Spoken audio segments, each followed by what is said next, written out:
Michael Sheldon and Gerald Hikes. Am I saying that correctly? How's it having? Hikes. I got it. Thank you. Hikes. All right, so Mr. Sheldon, you drew lucky number 1, so I'm going to let you go first because you're the best dressed of all of them. Okay. How will you restructure Medicaid to make it more cost effective? I think what we need to do is we need to streamline Medicaid.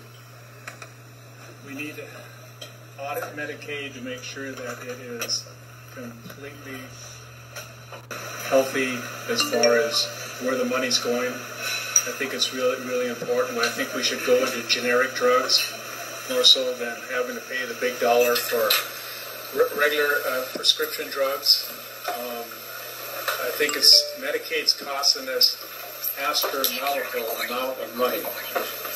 I mean, it's unbelievable how much money it's costing us. You know, we talked about this in Chugiak about, I believe there's scams going on in Medicaid. I believe there's things that are going on that is not right. It needs to be delved into and looked into to see where all our dollars are going out. You know, when you go to the dentist and you get a root canal, they give you a whole full bottle of drugs, and some of them are opioids and other types of drugs that, you know, it takes only one drug, one pill to hurt someone for the rest of their lives.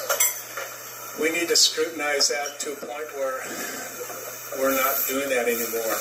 We need to stop that. Pharmacy is out for the money. They're not out for anything else. They don't want to fix you. They don't want to heal you.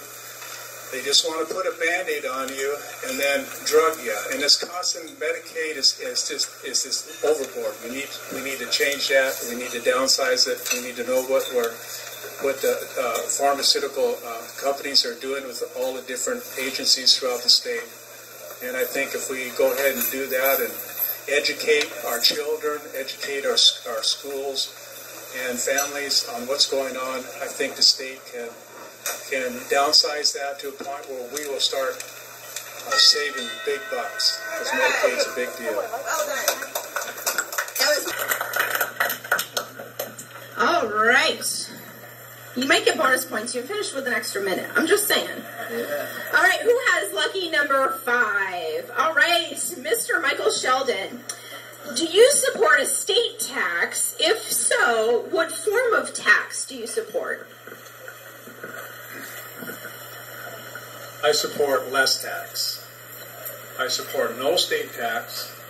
I think that the budget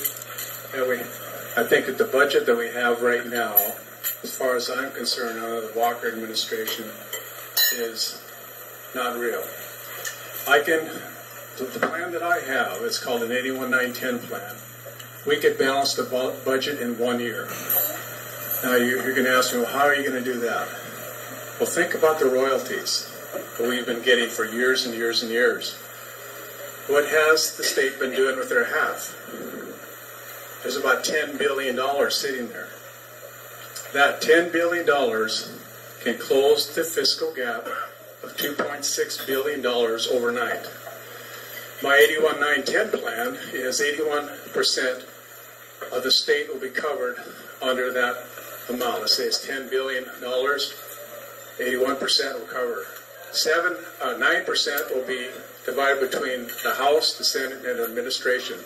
So that would be $300 million each.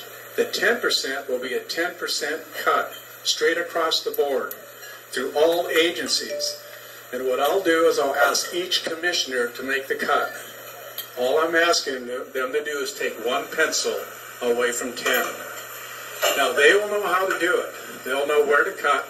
See, we haven't made any cuts. It's just a joke the way the Walker administration is pulling off this thing.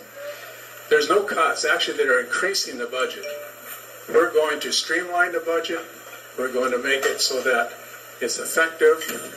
And we're going to do an audit. We haven't had an audit done for the state of Alaska for years. And once we see that audit, then we'll be able to find out where all the money's been going. So that's my plan. Thank you. All right, Mr. Michael Sheldon. So, Mr. Michael Sheldon, you have 2 minutes to convince Valley voters why you're the best choice for governor. Well, I'm actually dressed for the occasion to start with. I think it's really important that we protect our sovereign rights as a state.